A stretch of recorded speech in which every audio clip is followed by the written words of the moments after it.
Bonjour, j'aimerais vous parler aujourd'hui d'une chose importante pour nous, les croyants, les chrétiens bien sûr, les croyants en Dieu et en Jésus-Christ.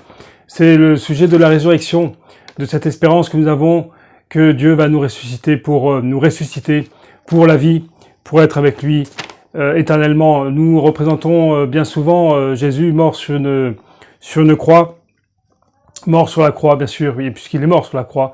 Mais nous ne devons pas le laisser sur la croix, même si c'est une représentation en plâtre de sa personne. On ne peut pas le représenter. Il ne faut pas représenter les choses qui sont dans les cieux, et encore moins le Fils de Dieu.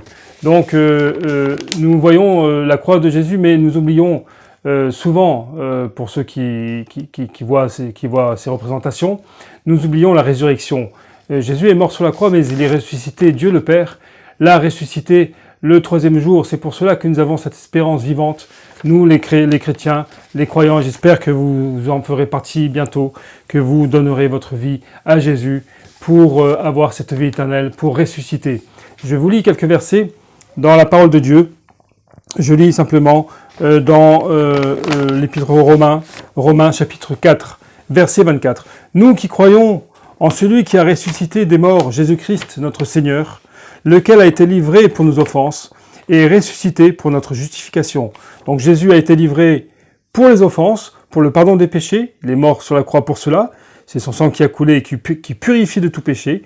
Il efface tous vos péchés à partir du moment où vous croyez en lui. Et il est ressuscité pour notre justification. Le fait qu'il soit ressuscité, nous sommes maintenant aussi déclarés justes. Quand nous croyons en Jésus, nous sommes déclarés justes aux yeux de Dieu. Voilà, il est ressuscité pour notre justification. Nous serons avec lui puisque tous nos péchés ont été effacés sur la croix, mais il est vivant. Romains chapitre 8, verset 11. Si l'esprit de celui qui a ressuscité Jésus d'entre les morts habite en vous, celui qui a ressuscité Christ d'entre les morts rendra aussi la vie à vos corps mortels par son esprit qui habite en vous. Donc à partir du moment où vous croyez en Jésus, vous avez l'esprit de Dieu qui vient habiter en vous. Vous devenez un chrétien, un croyant, vous devenez enfant de Dieu. Il y a le Fils de Dieu, et vous devenez enfant de Dieu par la foi en son Fils Jésus. Et vous avez l'Esprit de Dieu, l'Esprit de sainteté, l'Esprit de puissance, l'Esprit de sainteté, qui vient vivre, qui vient habiter en vous, et qui va renouveler votre être complètement, et aussi par la suite, dans votre vie quotidienne, qui va renouveler vos pensées, votre façon de voir les choses, votre façon de vivre. Ça peut prendre du temps, mais vous aurez en tout cas l'Esprit de Dieu. Et il est même écrit que nous avons le sceau de Dieu. Nous avons sur nous le sceau de Dieu. Nous sommes scellés du Saint-Esprit quand nous sommes à Jésus-Christ. 2 Corinthiens, chapitre 4, verset 14. Sachant que celui qui a ressuscité le Seigneur Jésus, donc c'est Dieu qui a ressuscité son Fils, sachant que celui qui a ressuscité le Seigneur Jésus nous ressuscitera aussi avec Jésus et nous fera paraître avec lui en sa présence. Celui qui a ressuscité le Seigneur Jésus nous ressuscitera aussi avec lui, pour être avec lui dans sa présence, pour l'éternité, dans son royaume magnifique de lumière, son royaume d'amour. Nous les chrétiens, nous ne sommes pas en train de planer, nous ne sommes pas des rêveurs. Il n'y a pas d'alcool, il n'y a pas de drogue, il y a rien du tout qui nous fait complètement planer, et c'est même pas un rêve, c'est une réalité. C'est ce que dit la parole de Dieu, c'est ce qui est écrit.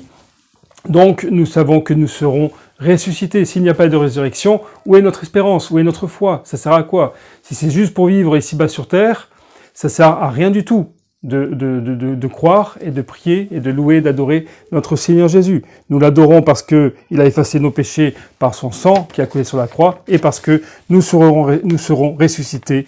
Nos corps vont revenir à la vie dans un corps glorifié, transformé, pour être avec lui pour l'éternité. 1 Thessaloniciens 4, verset 14. Car si nous croyons que Jésus est mort et qu'il est ressuscité, croyons aussi que Dieu ramènera par Jésus et avec lui ceux qui sont morts. Si nous croyons que Jésus est mort et qu'il est ressuscité, nous croyons aussi que Dieu ramènera par Jésus et avec lui ceux qui sont morts et qui croient en lui, qui croient en Jésus-Christ. Notre Dieu, notre Père va nous ressusciter. Voilà l'espérance que je vous invite à avoir dans votre cœur, de tout votre cœur. Et pour cela, il y a le verset qui est très important de Romains 10.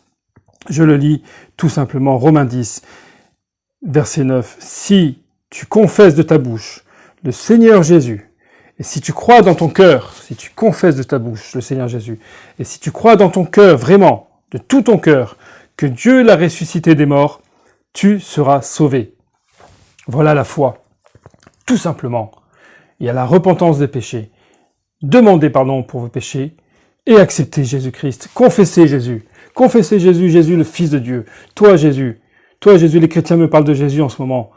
Il y a beaucoup de chrétiens en ce moment, j'ai vu sur les réseaux sociaux, beaucoup de croyants, des frères et sœurs qui ont une foi ferme, qui ont cette espérance, ils veulent vous faire partager ça. Ils veulent aussi que vous ayez la vie éternelle. Notre but à nous, c'est de vous attirer à Jésus. Non pas à nous, non pas à une église, non pas à une secte quelconque, mais de vous attirer à Jésus-Christ. Quel est notre but ? J'ai quel intérêt de vous parler de cette façon de Dieu et de Jésus-Christ et du salut de vos âmes? J'aurais quel intérêt à le faire si c'est pas une foi réelle, si ce n'est pas une foi vivante. Donc, si vous souffrez aujourd'hui, si vous avez de gros soucis là en ce moment dans votre vie, vous êtes perdu, vous savez pas où vous allez, vous êtes complètement perdu, vous n'avez pas d'espérance, déçu par la politique, déçu par les hommes, déçu par les femmes, déçu de cette vie que vous menez, les souffrances que vous avez eues, tous vos problèmes, toute cette pourriture de la vie. Je ne veux pas être négatif, mais soyons réalistes, ouvrons les yeux et acceptons que malgré tout, Dieu nous donne de très bonnes choses autour de nous, de belles choses encore. On peut le louer pour ça, mais reconnaissez que la vie à 80%, à 70%, bien souvent, c'est quelque chose de très difficile, de très perturbant pour un grand nombre de gens. Et même si ce n'est pas perturbant, même si vous avez une vie sympa, même si vous faites même le bien autour de vous, sachez que si vous n'avez pas Jésus-Christ, vous n'avez pas la vie. Donc c'est l'enfer. L'enfer éternel. Moi, je parle direct. Je ne vais pas par quatre chemins. Je dis ce que le Seigneur Jésus, ce que Dieu me met à cœur, c'est-à-dire ce qui est écrit dans sa parole. Tout ce que je peux dire, tout ce que les chrétiens, les vrais chrétiens qui ont cette foi réelle et qui veulent suivre Dieu, le Père, vous diront ce qui est écrit dans la Bible, dans sa parole. On n'invente rien. Il n'y a pas de secte, il n'y a pas d'argent. On vous demande rien du tout. Ceux qui vous demandent de l'argent, ceux qui vous attirent à vous, ceux qui veulent vraiment vous enfermer dans leur groupe, là, posez-vous des questions. Posez-vous des questions même sur leur Bible, sur la parole qui vous montre, la Bible qui vous montre, est-ce que c'est la vraie Bible? Vous prenez une Bible, par exemple, moi j'ai la Louis II de 1910, une Bible achetée dans une librairie chrétienne. Une librairie chrétienne, il y en a à Paris, il y en a de partout en France. Il y en a sur Internet, vous allez sur Bible en ligne, vous trouvez la Bible, vous tapez Bible en ligne, Louis II, ou Darby, Louis II, 1910, vous avez la Bible. Ok, donc on n'a quel intérêt à vous parler de Jésus-Christ si c'est une fausse foi, si c'est bidon, si c'est faux. Ben, je vous le dis, il faut l'espérance que nous avons, donc cette résurrection, c'est la résurrection pour la vie. Il y a la résurrection aussi, il va y avoir la résurrection pour le jugement éternel, pour l'enfer, pour les souffrances. Je ne sais pas comment ça se passe. Je ne veux même pas imaginer. Avec les démons, ça va être horrible. C'est le feu éternel, c'est les souffrances. Tous les moqueurs, tous ceux qui vivent dans le péché, qui se moquent de Jésus. Tous ceux qui blasphèment le nom de Dieu, le nom de Jésus. Le nom de Dieu déjà, le nom de Dieu et le nom de Jésus-Christ. Tous ceux qui blasphèment, tous ceux qui ne veulent pas se repentir. Malheureusement, c'est Dieu qui pleure. C'est Jésus qui pleure là-dessus. Moi j'ai pas assez de compassion, je reconnais. J'ai pas assez de compassion, j'ai pas assez d'amour pour mon prochain, mais il n'empêche que on demande cet amour à Dieu. Et on demande surtout de l'amour pour les âmes, pour ne pas que les âmes aillent en enfer, pour que les âmes soient sauvées, pour qu'elles viennent à Jésus-Christ. Personnellement, je suis tranquille parce que j'ai confessé de ma bouche Jésus-Christ, le Fils de Dieu. Je le dis, Jésus est le Fils de Dieu. Et je crois qu'il est mort sur la croix. Que son sang a coulé de ses mains percées. On l'a battu, on l'a cloué sur la croix. Le sang a coulé des mains, le sang a coulé des pieds, le sang a coulé de son côté percé. Là, c'était un corps recouvert de sang, les amis. Ça a coulé de la croix jusqu'au sol. On lui a mis une couronne d'épines sur la tête. Lui, un homme, le Fils de Dieu, on lui a mis une couronne d'épines. on l'a mis à mort. C'est lui qui a donné sa vie. C'est lui qui a donné sa vie. C'est son sang qui a coulé. Il savait. Il savait qu'il allait effacer les péchés. Éloignez-vous des mensonges. Éloignez-vous des sectes. Éloignez-vous des beaux parleurs. Croyez en Dieu, qui est la vérité. Croyez en Jésus-Christ. Prenez la Bible. Venez à lui maintenant. Venez à lui maintenant. N'attendez pas. N'attendez pas. Mettez-vous à genoux. Jésus, je te donne ma vie. Je confesse Jésus-Christ, le Fils de Dieu. Je parle maintenant à ceux qui sont dans les religions, peu importe, musulmans, bouddhisme, tout ça. Il y en a qui recherchent Dieu sincèrement. Il y en a qui recherchent Dieu. Si vous demandez sincèrement, Dieu, qui es-tu? Comment es-tu? Qui es-tu vraiment? Montre-moi la vérité. Je recherche Dieu, j'ai besoin d'autre chose que de ce monde pourri ici-bas. Donc je recherche Dieu, qui es-tu? Vous allez voir, c'est Jésus-Christ. Vous allez voir, il va vous répondre. Vous lui demandez sincèrement, il va vous répondre. C'est Jésus-Christ. Donc, ceux qui le recherchent sincèrement, eh bien, vous tournez vers Jésus-Christ, vous lui donnez votre vie entièrement, vous demandez pardon pour vos péchés, vous acceptez Jésus-Christ dans votre cœur, vous aurez l'Esprit de Dieu qui un jour va vous ressusciter, ou vous serez enlevé avec Dieu pour l'éternité. Ressuscitez, votre corps va ressusciter, tout votre être pour être avec Dieu dans l'éternité, dans son royaume magnifique, et vous n'irez pas en enfer, les amis.